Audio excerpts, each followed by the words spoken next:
Welcome to online lectures by CA Studies. For more lectures online, please do visit castudies.lk. Welcome back. So in the last session we were discussing about the external environment, and today we will continue with that discussion. And starting on with the legal environment, which is also one part of the external environment. So legal environment. So the main component of legal environment that we need to cover is the laws and regulation that will be applicable for the organization or your company, right? So for any organization, the key limitations or key legal factors comes into play when you are trying to register an organization. That is where the legal framework of an organization starts. For example, if you take a company for an example, there is this 2007 Companies Act, which starting from the registration to annual return, there's a lot of laws to which the company has to comply with. And if it is a sole proprietorship or a partnership, there are relevant laws to which the company or the organization should adhere to. Okay, so generally we see under legal, the legal framework is there, right? The legal framework.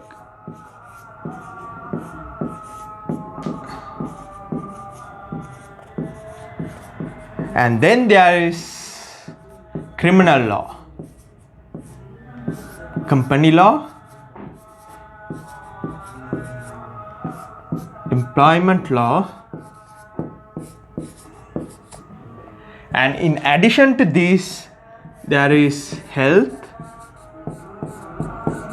and safety, data protection, pollution, and tax. These are not the only laws that are applicable to any organization, but commonly these can be considered as some of the key legal factors that are affecting the organization. So the legal framework in which the organization occurs, starting from the legal framework of the country, from then the criminal law, like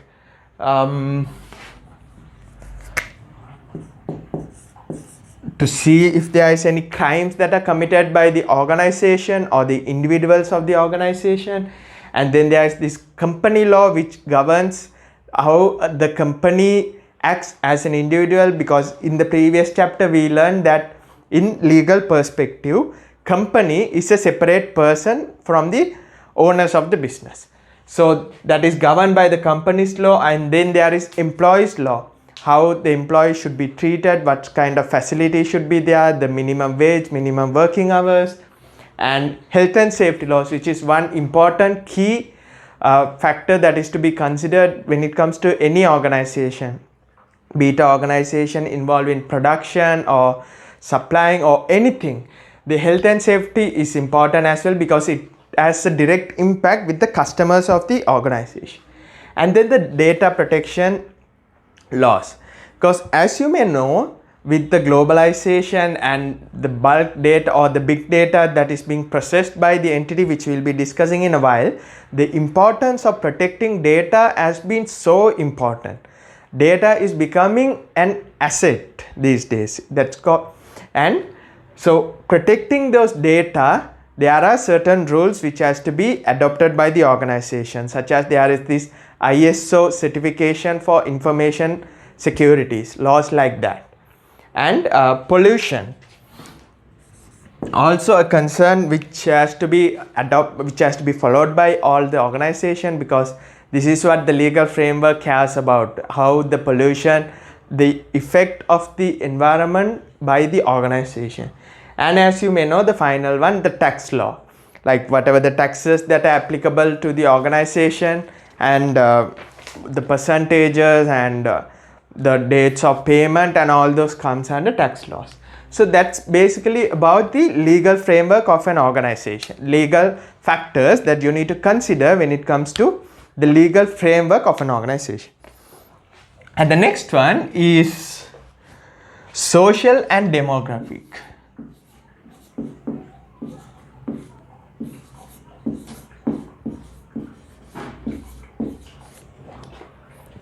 Okay. So here, social and demographic talks mostly about the differences in the categories of the people. You know, so people could be categorized based on their age, right? So based on that, organization will have to cater to their own requirements. For example, say if the population has lot of children, and then the need for toys or like primary education will be higher. And if the population consists of much older people, then the need for products like health and insurance will be higher, right? So examples like that. So the examples that has been given in our study pack is age structure, family life cycle, educational level, social structures, birth rate and the death rates, which ultimately affects the population of the country, and the average lifetime, men to women ratio, and women employment. So here if we take for example women employment, which is an interesting topic to discuss, which has been elaborated in the study pack as well if you read further.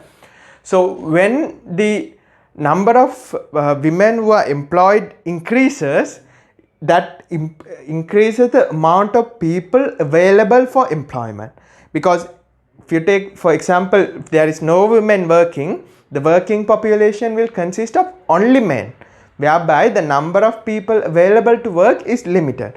But when the more women are coming into work, the number of people available for work or employees have increased, right? So because of that, there has been so much of a revolution which has been happening all over the world, which has started a couple of maybe a century back, right? And a study pack, in addition to what we discussed, study pack as an additional table in page number 39. Yes, you can read it for your further reference. It's in page number 39. So it explains, it has categorized people into different categories. For example, if we take bachelors, so how it has defined is independent, young, early stage of career and earnings. And consumer interest of bachelors will generally be clothing, car, travel and entertainment. So likewise, it has categorized the different categories of people and has defined what those category is, and define or as identify what are the general requirements of those people, right? So you can read it for your further references. And that's mostly with social and demographical factors which could affect an organization, right? And the next one would be cultural. Okay, cultural trends. Okay, so here like one other factor, like I said earlier, also comes into play for this, women in employment, right? So when more women are coming into employment, the demand for education also increases, right? Because the number of people who are ready for employment or available for employment increases, the demand for their relevant education also increases, right? So that is one way how women employment affects the cultural trends. And also when both the men and women are both working, the family income level also increases, which in turn increases the purchasing power, which is their ability to purchase also increase, right? And also it like I said, more labor force, right? So things like that in the cultural trend. And when it comes to other trends, like in the cultural trends, like focus on health and diet issues, right? So because of these trending factors, like giving more importance on personal health, which is being a cultural trend, there has been increased demand for organic foods. There has been an increased demand for health and fitness, like for gyms or physical activities, swimming, activities like that. So whenever the culture is changing, there will be increased demand for certain products and there will be decreased demand for certain products depending on how the taste of the people has changed, right? So this is what organizations has to consider when it comes to cultural trends. And the next factor is environmental factors.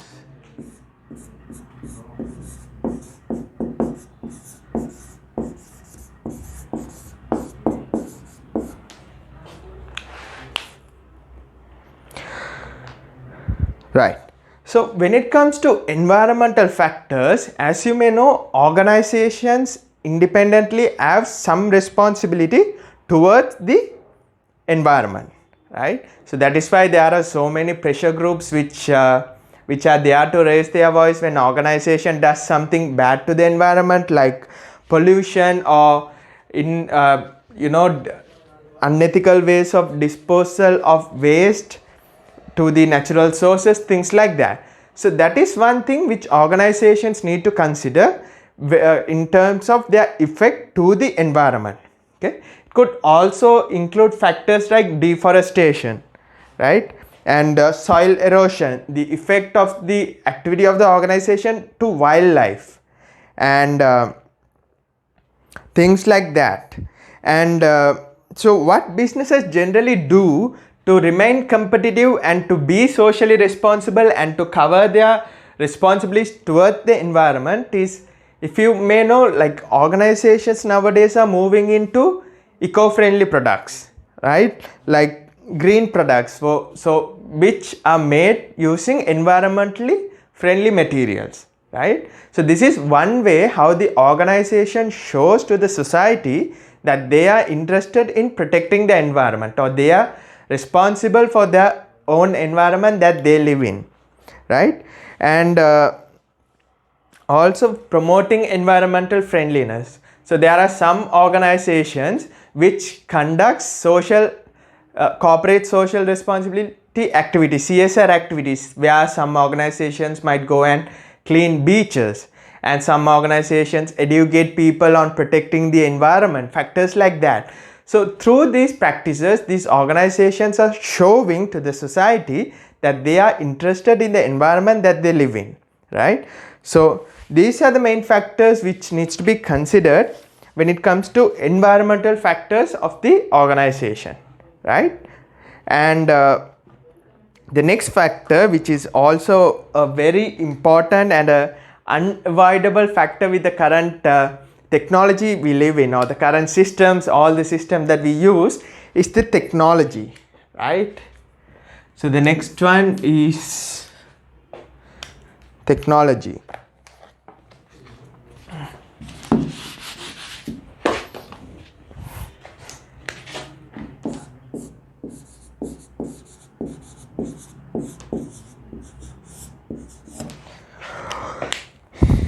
If you really look at it, if some organization fail to update themselves on the current technology, they will definitely be outdated after some time. Okay, so that is why this is one of the critical environmental or critical factor for any organization to consider.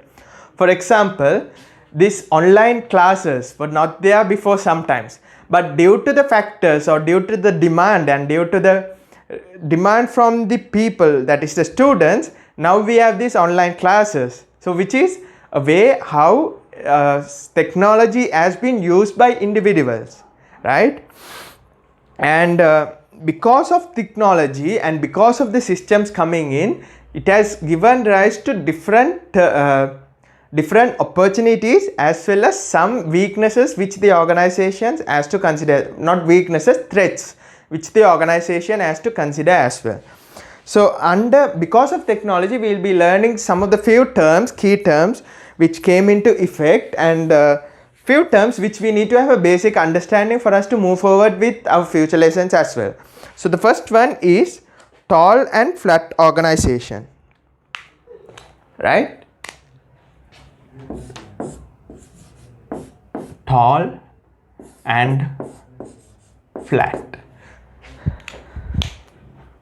So as the name suggests, tall means tall, like having different levels, whereas on the other hand flat, as the name suggests, has a flat hierarchy, right? So in a tall organization or an organization with tall hierarchy, there will be several levels of authority, right? Whereas in a flat organization there will be only few levels of communication, and the communication from one level, or maybe say from the bottom level to the top level, will be very simple, because the gap between the bottom level and the top level is very minimal. That's why we call them flat organization. Whereas in a tall organization, if some communication has to go from the bottom to top, it takes several layers to go up. Okay, but with the current technology and the current systems that are in place, organizations has adopted to flat hierarchies, where the communication has been so easy that even the person in the very bottom level can communicate with the person in the top level without any difficulties, right? And another term that came into effect or came into use because of this technology is the term e-lance. Okay, the term e-lance. So you may have heard of the term freelancing, and this term is more or less similar to freelancing, but the only difference is in e-lance, what happens is using internet to sell your goods and services. Okay, so the people who are in the process of e-lance are called e-lancers, and all what they do is they do their product, which could be a software or a system or a program, and they sell it on internet. They are not employed by anyone, they just do the product and sell it on the internet, right? So that is called e-lancing. And yeah, like I say, they mostly develop applications like mobile apps, Android apps, Apple apps, or even Windows applications which are designed for different purposes. And they design websites and programs, they do projects and researches as well. So that is what e-lance means. Okay, and so the first thing was with the tall and flat organization. The next term which came into effect due to the technology is central and decentralized.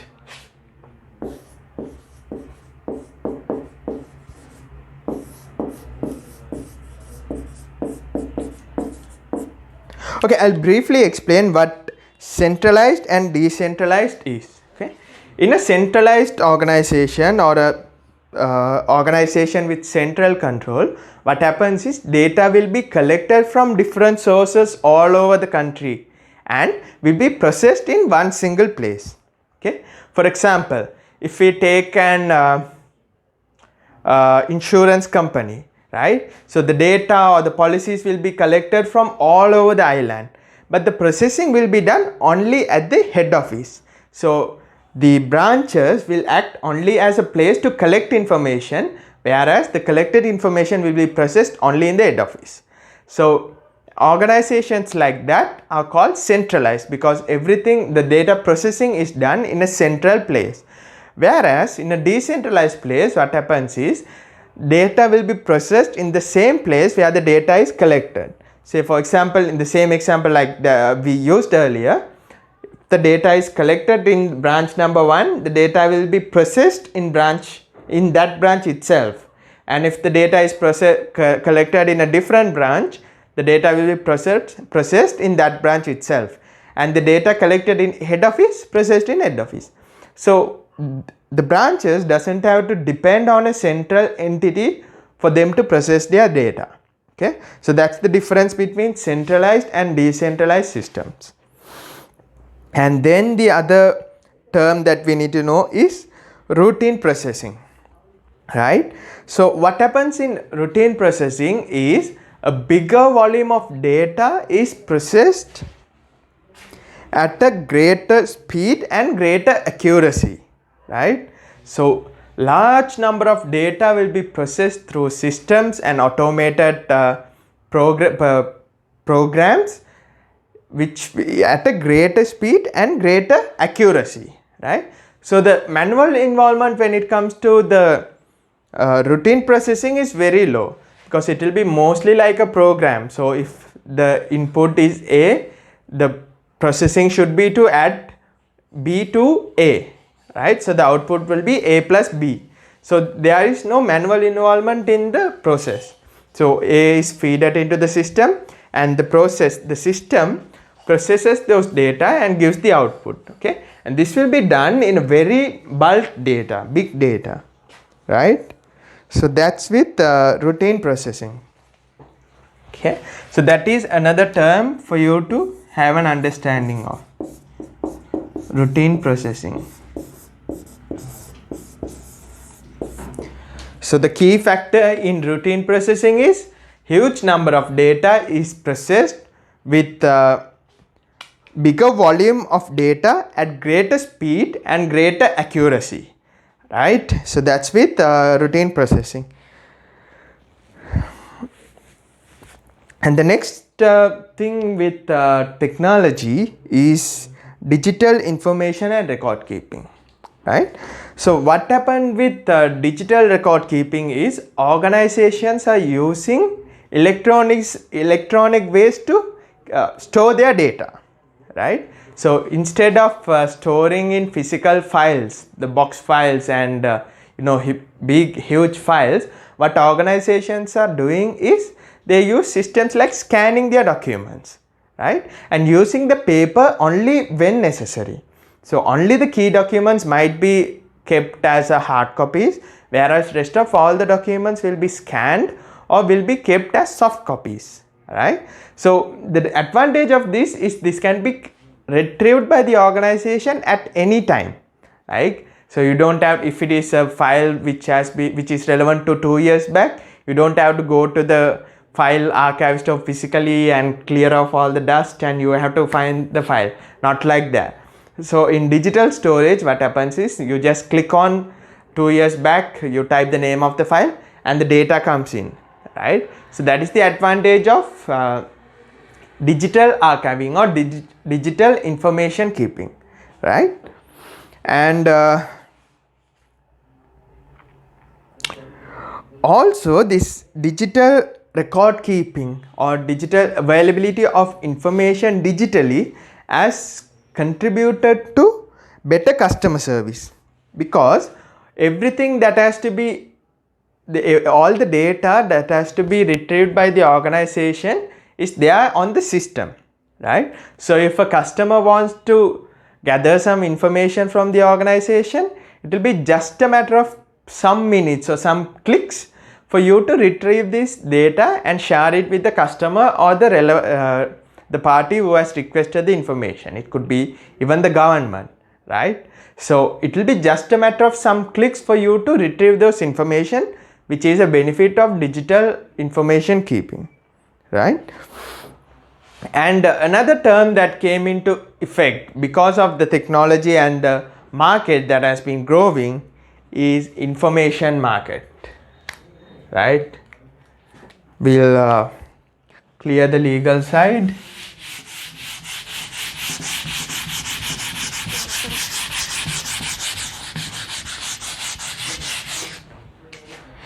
Information market. You know what information is? Processed data or data which has some meaning. And you know what market is? Market is where a buyer and a seller meet. So if you combine these two words, you get an understanding of what information market is, right? So all the, like these days in the technological era that we live in, information is one of the biggest asset that any organization could have, like databases, right? So sometimes this information is traded with other organization for them to analyze your trends and compute or understand the demands of yours based on the information that they have received, right? For example, so example is where like they understand, or they try to understand your search patterns, and then, like for example, Facebook advertisements, right? So if you go and search something, a product on the Google, on for example, say you want to buy a bike, right? So you go to Google and search for a particular model bike, and on the next day, or after some time, when you log into Facebook, you will see advertisement related to the bike that you searched in your news feed. So how that happens is because of this information market, because information is a commodity, right, which is in demand. So these organization buy your information and use the same information to sell you goods. So that is information market. And yes, so some of the advantages, like as we kept on discussing throughout this session, because of information technology, is the employee-employer relationship has been very easier, right? So say for example, in the old days, or assume if there is no technology, right, for an employee to communicate with his employer, the process might be a bit difficult. Assume we don't have any emails, phone calls or anything. The only way for the employee might be to write a letter and then post it, whereby by the time the post reaches the employer, the problem might have been solved, right? But because of all the technologies that we have now, even like Zoom calls, which are used to take status update calls in organizations, right, which has been very useful in the pandemic season as well. So things like that, because of things like that, employee-employer communication has been very easy, because as an employee, you will have direct access to your employer or anyone in your organization, right? So that is one benefit of technology. The other benefit is more flexible arrangements, right? So because of the technology that we have now, there has been arrangements like work from home, where you will be able to work or do the same work that you will be doing in the office at your home, because the technology is made available to you at your footsteps. You don't have to go all the way to your office to access the technology. Technology is available right in your hands, right?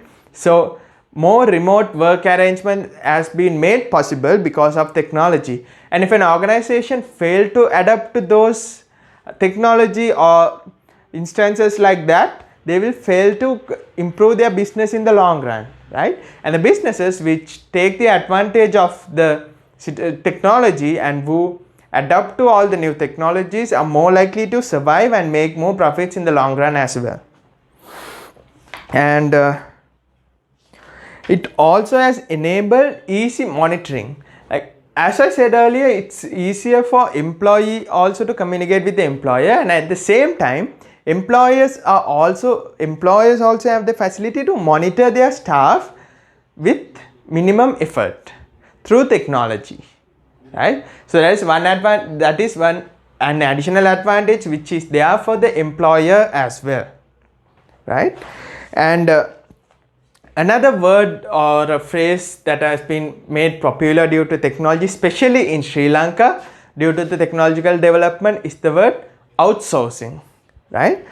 So we will briefly see what outsourcing is, like how outsourcing works, and the advantages and disadvantages of outsourcing, right? So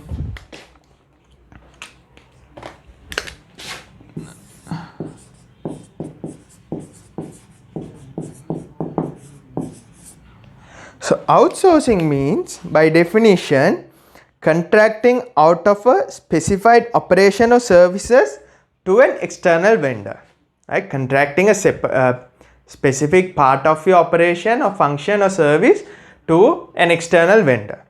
For example, your payroll, right? Just an example, payroll processing, or like like back end operations, accounting as well, So here what happens is organizations want to focus on what they are good at, right, and also take advantage of the technology that has been made available as well, right. So there are organizations which are specialized or where their entire function is processing payroll. So they are specialized in processing payroll, they have specialized systems for processing payroll, and they have specialized people to processing payroll, whereas the organization doesn't have much of a knowledge. They might be expert in, say, manufacturing fans, right, for example. So a fan manufacturing company has specialized knowledge, experience and people to manufacture fans, but their knowledge on finance or accounting might not be very much higher compared to their knowledge on manufacturing fans. So this organization focuses more on what they are good at, right, and on the other hand they outsource part of their functions to an external vendor, for example payroll. So this organization does the payroll processing. Our fan manufacturing company just provides the information that is required for the payroll processing, and the processing is entirely done by the third party, right. And some companies even outsource their finance function, right. So the relevant data or the information will be provided by the main organization, whereas the vendor will be, the third party will be processing those information and will be carrying out that operations, right. So that is simply what outsourcing means, giving part of your business to another third party vendor in return for like fees, right. And let's briefly discuss about some of the advantages and disadvantages of outsourcing, right.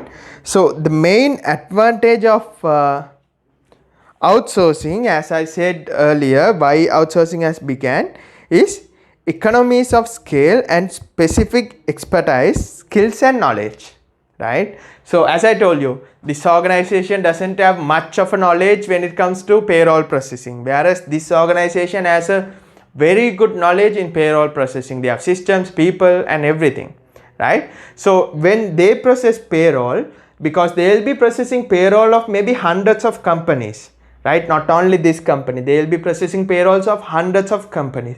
So when they do it on a bulk basis, their cost for the service provided will be less, which is word which for that we call economies of scale.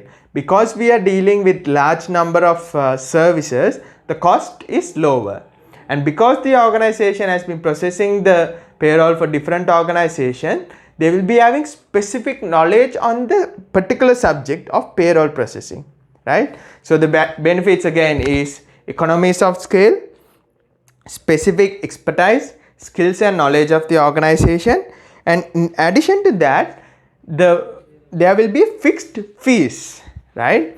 So if this organization is the fan manufacturing company, for example, decided to do the payroll function, they will have to recruit people to compute the payroll expenses, right. They will be needing staff for that, and then might be supervisors for that, right. And they might incur some cost on the systems or training and expenses like that, which the organization won't know exactly how much they won't be needing, and it might go up and down depending on the circumstances. Whereas on the other hand, if they are using a payroll vendor, it will be a fixed fees. They will be telling you pay me monthly this much, right, and that is fixed. There will be no changes to the fee unless the contract is revised. Okay, so that is one advantage to the organization as well, right. And now let's look at some disadvantages. So some of the main disadvantages is limited control for the main organization, right. So this company gives their data to this organization, and after they gave the data, they don't have much of a control over the data that they gave, right, because the processing entity has more power now because they have the information, which also lead to the other disadvantages. Internal information of the organization, which are sometimes confidential, are going out of the organization, right, salary information, which is a very confidential information. And when it comes to finance processing, some of the key financial data is going out of the organization, right? So there might be a problem with the confidentiality of the data that is going out of the organization. Also, as I told you earlier, this payroll vendor will be processing payroll of multiple companies, right? So say for example, if a competitor of my organization is also using the same payroll processor, then at some point we might lose the competitive advantage, right? Because the quality of service provided might be the same, right? So the competitive advantage for me over my competitor is lost. And then there might be a lack, in confidentiality, competitive advantage, and limited control. So those three are some of the key disadvantages when it comes to outsourcing a service, right? So that's all with some of the key terms with technological environment. The next chapter or next area that we are going to discuss now is globalization, right? So if you want to take some notes or write anything, you're free to pause the video and write the notes in your own terms. And in addition to that, as I told you, the entire explanation is based on the study pack. When you have any doubt or when you are in need of additional reading material, you can always refer the study pack, right? So with that, we will move on to discuss about globalization.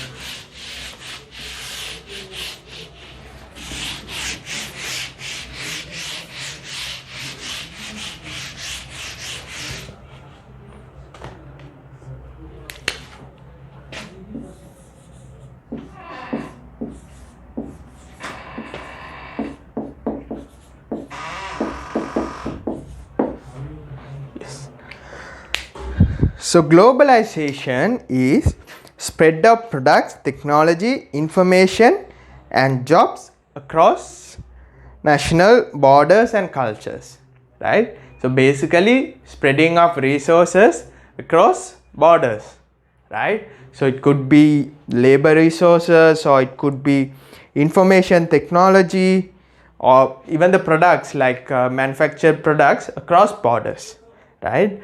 With the current technology and the world that we live in, with all the open economical policies, globalization is inevitable, right? Especially for a country like ours, can't without products coming in from the global market, our people would actually run out of goods, right? Starting from the phones we use to the laptops to the cars and everything is important. And at the same time, there will be goods going out of Sri Lanka as well, like exports going to other countries. And in terms of labor, the consultation that we get from international or the resource people across over the globe, right? And at the same time, outsourcing which is done by Sri Lanka, right? The BPO companies, where we are selling our labor to a different country, right? So with the current technology and the economy and everything that we live in and the systems, globalization is something inevitable and has been developing throughout the past, right? So we will discuss some of the things that has happened due to globalization, right? So because of globalization, now organizations have access to customers all over the world, right? For example, if I am a small manufacturing company, right? If I am in the business of manufacturing, handmade gift items, right? So if there is no globalization, my market will be limited to people in my area, right? Because that's all I can have access to, right? But because of globalization, now maybe if I go and register my good on a global website, right, Amazon or eBay or any other website which is shipping internationally, I have access to customers all over the world, right? Not only to the people in my area, but now I have access to people or customers all over the world, right? And at the same time, as a customer, I have access to goods from all over the world, right? So if there is no website, or assume if there is no eBay or Alibaba, or if there is no access to our country from foreign suppliers, the only resources or the products that we will have will be locally manufactured goods, which might not cater to the entire demand of the country. But now, because we have access to the resources or access to technology, if we want to buy something, we can straight away go to eBay or Amazon or any global the sales website, and now we have access to the resources which we didn't have access before, right? So it's a two-way process. So as a producer, I have access to customers all over the world, and as a customer, I have access to producers or sellers all over the world, right? And then the technology, right? So the technology in globalization context is, if a system is being developed in one place, the system will be spreading across different places, right? For example, an application to, say for example, convert a particular set of data to an output, right? So if that system has been discovered in one place or developed in one place rather, it can spread all across the world, and people all over the world would have access to that system, right? So which makes everyone's life easier, right? So access to global technology when it comes to anything, not only data processing, but for manufacturing technology, like the big machineries which are used in specific industries like construction, like global technology. And also another factor that is happening due to globalization is multinational merging, right? So what I mean by multinational merging is global giants or the big key players of an industry in globally takes over small businesses in Sri Lanka or maybe in that any country, and they rename their business, basically take over the business, right? For example, this Oyo hotels, right? Oyo accommodation rooms, right? So what happens with Oyo is one of the biggest hotel chains in the world or accommodation chain in the world.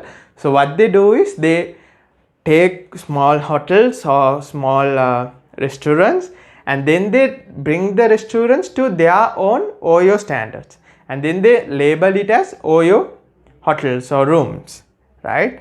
So because of the globalizations, even the smallest companies or organizations have access to global giants, right?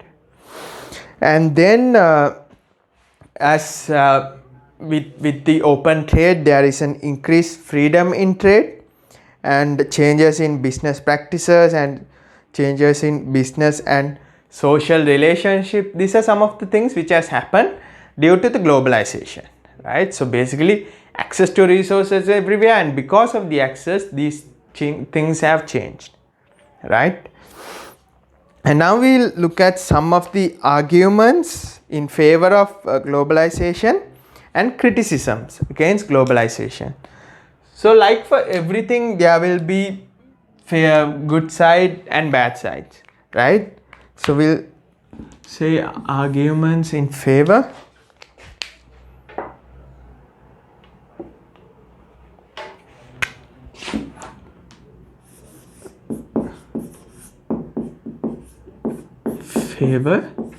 And then the criticisms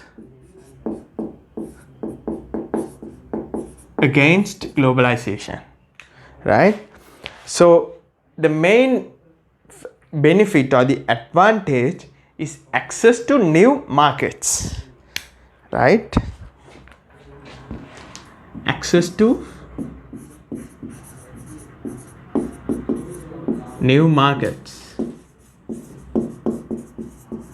especially for a country like Sri Lanka, with the technology and the machineries that we have, we might not be able to manufacture some of the goods that we are importing these days, right? So because there is a free trade, because of globalization, we have access to these resources, right, and markets as well. On the other hand, we produce some goods and we have market to sell those goods, right? And enhance competitiveness, right? Enhanced competitiveness and growth of economies, cross national businesses, economy,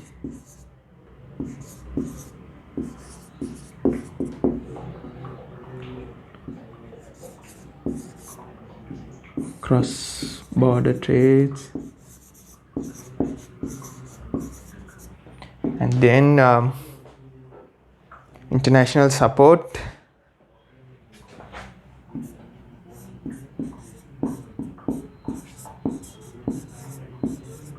poor countries, right? So what is meant by increased competitiveness is because there is, for example, say if a product is only manufactured locally, right, there is no alternative for that product, then there won't be much of a competition for the manufacturer, right? But because there are people who are manufacturing the same good with almost the same quality or maybe even better quality in a different country, and since as a customer you have access to both the goods, right, there is an increased competitiveness. So the local supplier has to keep up with the global quality and the prices as well. So as a customer, you will be considering both the factors, which one is selling me at the lowest price, which one has the good quality, right? So because of globalization and because of these cross-border trades, this competition among different parties has increased, right? Then increased economic growth of economies, right? For a country like Sri Lanka, because of globalization, now we are exporting a lot of products, locally manufactured products, right? And even tourism, right, which has been made available, or which is a development of globalization, like resources are going to out of the country, and cross-border trades and international support for poorer countries, right? For example, if there is a country which is not performing well financially, it has access to loans, like from developed countries or from organizations like World Bank, right?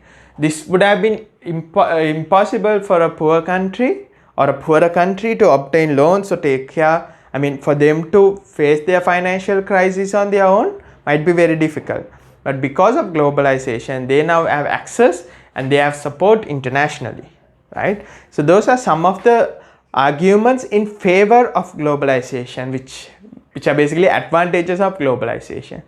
So now we look at the arguments or the criticisms on globalization. Some of the key factors that has been picked up in the study pack is the impact of G8 as the key players, right? And then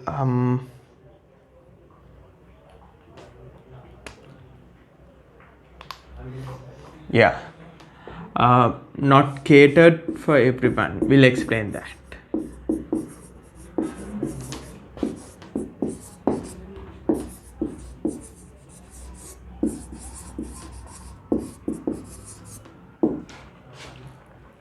And global instability, global political and economical instability.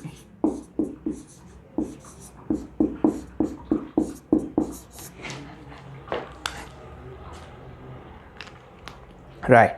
So what is meant by this G8 is G8 consists of countries like USA, Japan, German, Canada, Italy, France, UK, and Russia.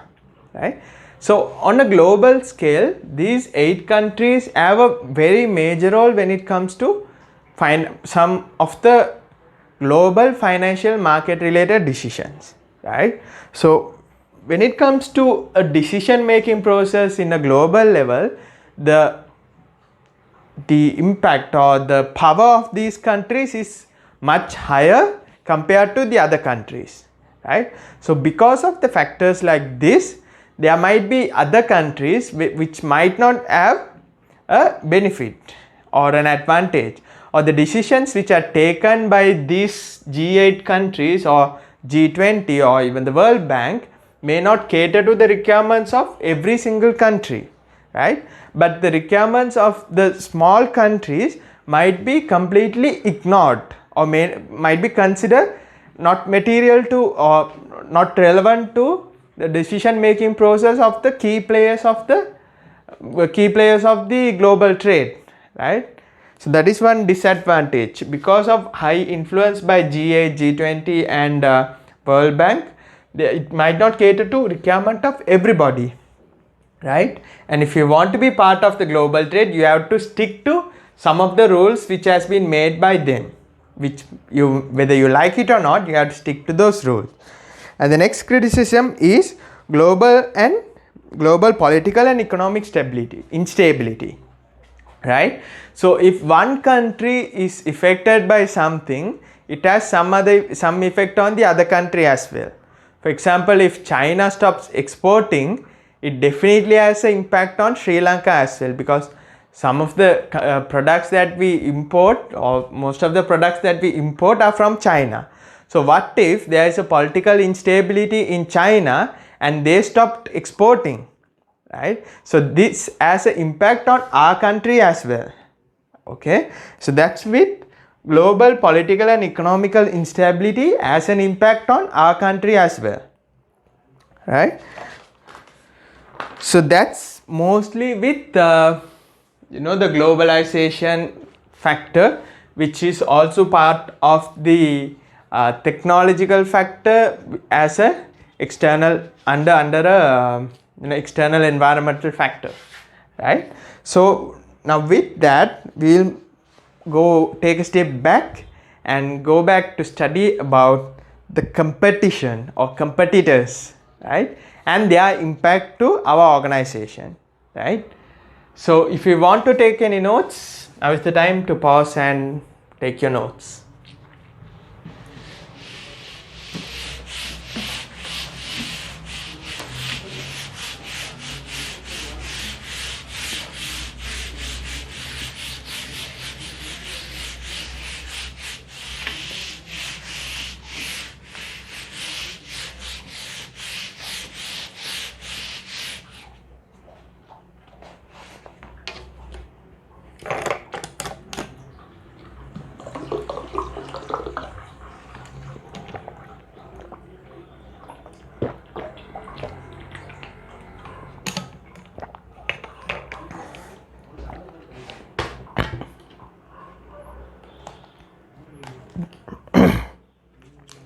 All right.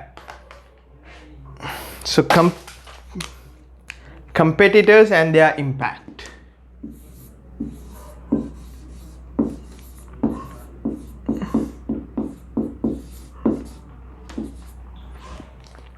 So who are competitors, right? So competitors are the business in the same or similar industry that offers similar goods, products or services, right? So if I am producing fans, right? If there is another organization which is also producing fans, that is my competitor, right? So if our organization is offering online classes for chartered accounting, and if there is another organization which is offering online classes for chartered accounting, that becomes the competition. Because by definition, competitor is someone who is in the same business offering same or identical goods or services as ours, right? So to understand the competitive position, there is a model called Kotler's 4 kinds of competition, right? I'll write down what are the 4 kinds of competition and we'll explain one by one. So the first one is brand competition. And the second one is industry.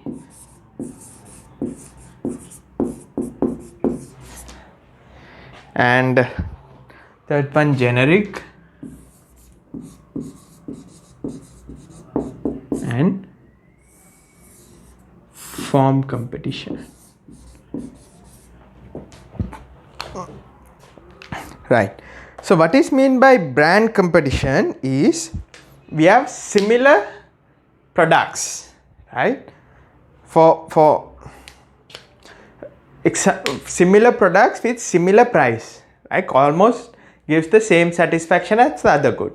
So one of the good example that could be given for brand competition is Pepsi and Coca-Cola, right?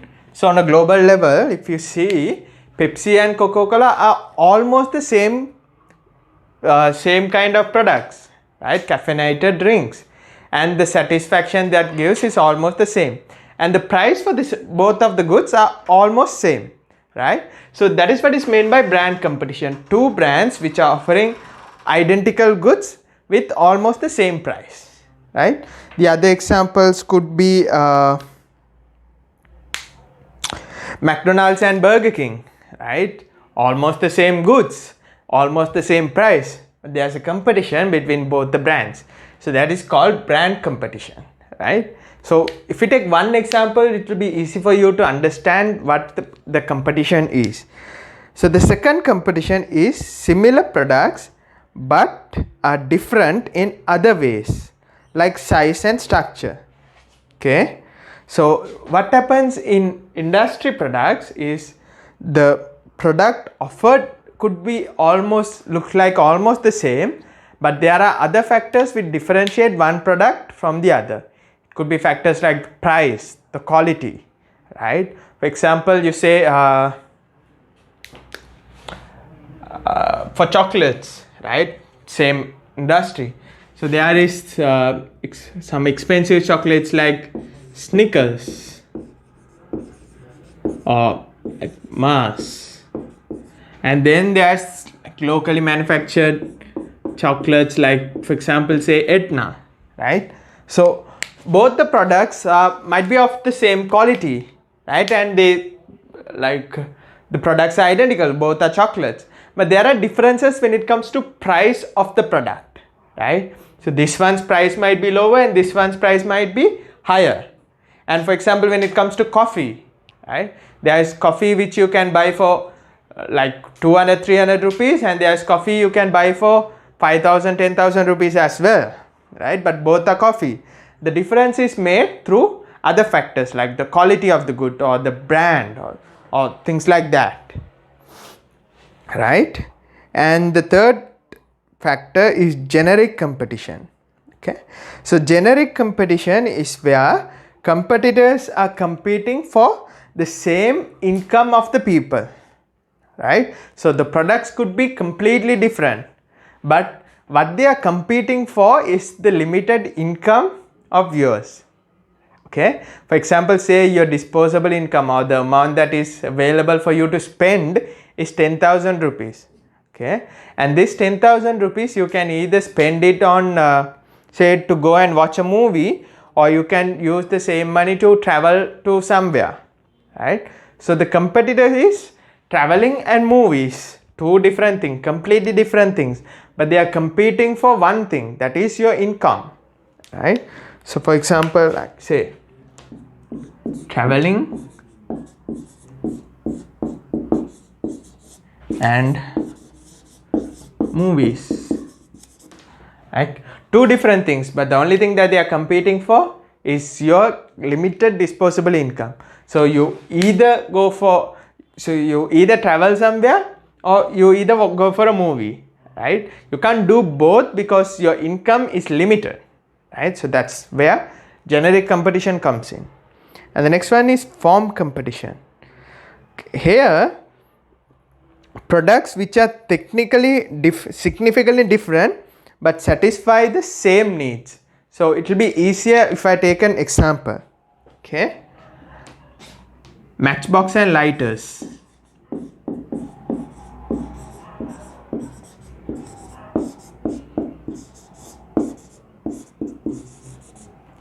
Right, so here the service of or like the need that has been satisfied by the good is same. You use a lighter or matchbox to start a fire, it's the same thing, but there are other factors, but the products are significantly different. A lighter and a matchbox, two different things, but the satisfaction that has been given from the good or the need that has been satisfied is the same. For example, traveling, right? So for your daily commuting purpose, you want to go from home to office, right? So the need is one thing, traveling, but it could be satisfied either by a bike or a luxury car, right? So the competition is between the bike and the car, whereas the need that has been satisfied by both the bike and the car is for you to go to your office. So the same need satisfied in different ways. That is what is called form competition, right? And the next topic for discussion in competition is in your study pack, page number 59.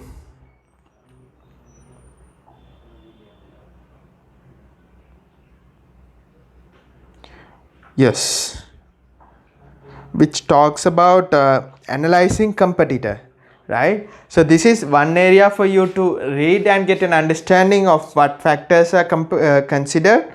For example, say I'll take one example and share it with you, or maybe discuss it with you. The rest of it for you to read in page number 59 in the study pack.